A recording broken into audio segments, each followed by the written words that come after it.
අපේ ගමනේ දැන් අපි ඇවිත් ඉන්නේ තවත් ඇතුල්කෝට්ටේ පැරණි නගරයට ආසන්නයේ පිහිටි තවත් ස්මාරකයක් අසලට. මෙම ස්ථානය හඳුන්වනවා වෙහෙරකන්ද කියලා. මෙහි චතුරස්‍රාකාර එහෙම නැත්නම් දික් සතරස් මඩුවක් මත තනපු දාගැබ් දෙකක් සහ තවත් සිවුරැසාකාර ගොඩනැගිල්ලක් දකින්න පුළුවන්. මෙම දාගැබ් දෙක මහාචාර්ය පරණවිතාන විශ්වාස කරන හැටියට 6 වෙනි පරාක්‍රම බාහු රජුට අයත් වෙනවා. එතුමා රාජ්‍යත්වයට පත් වෙන්නේ 1413 වර්ෂයේදී. එතුමාගේ ඒ වගේම එතුමාගේ බිසවගේ සොහොන් මත මෙම දාගැබ් ඉදි කරා කියන කතාව මහාචාර්ය පරණවිතාන විශ්වාස කරනවා. මොකද එහෙම නිගමනයකට ආවේ මහාචාර්ය පරණවිතාන. ඔහු මෙම ස්ථානයේ 948 කැණීම කරනකොට මෙම ස්මාරකවලට යටින් අඟුරු තට්ටුවක් මුණ ගැසුණා.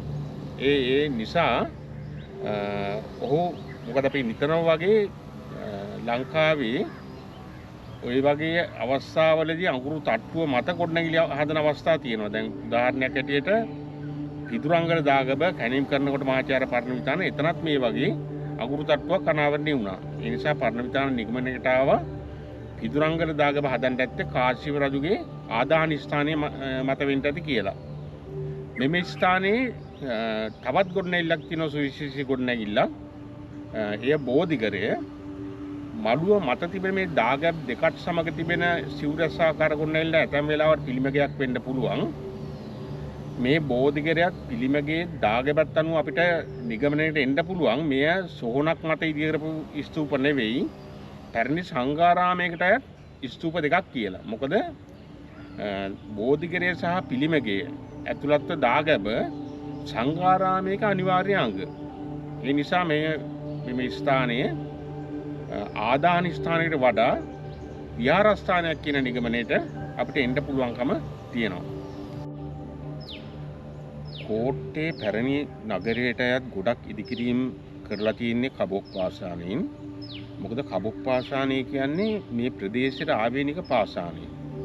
ගොඩක් තැන්වල ලංකාවේ ඉදිකිරීම් කරන්නේ මේ ප්‍රදේශවලට ආවේනික පාෂාණයෙන්. දැන් උදාහරණයක් හැටියට යාපනයේ බලකොටුව සහ මේ ප්‍රදේශයේ තිබෙන වෙනත් බෞද්ධ විහාරාරාම ඉදි කරලා තිබෙන්නේ හිරිගල් වලින්. ඒ වගේම අනුරාධපුරයේ ගොඩක් ගොඩනැගිලි හදලා තිබෙන්නේ කළුගල් වලින්. මේ ඒ වගේම සීගිරිය ගොඩක් ගොඩනැගිලි හදලා තිබෙන්නේ හුණුගල් වලින්. මේ වගේ ප්‍රදේශයට ආවේනික පාෂාණයයි ඉදිකිරීම සඳහා පාවිච්චි කරන්නේ.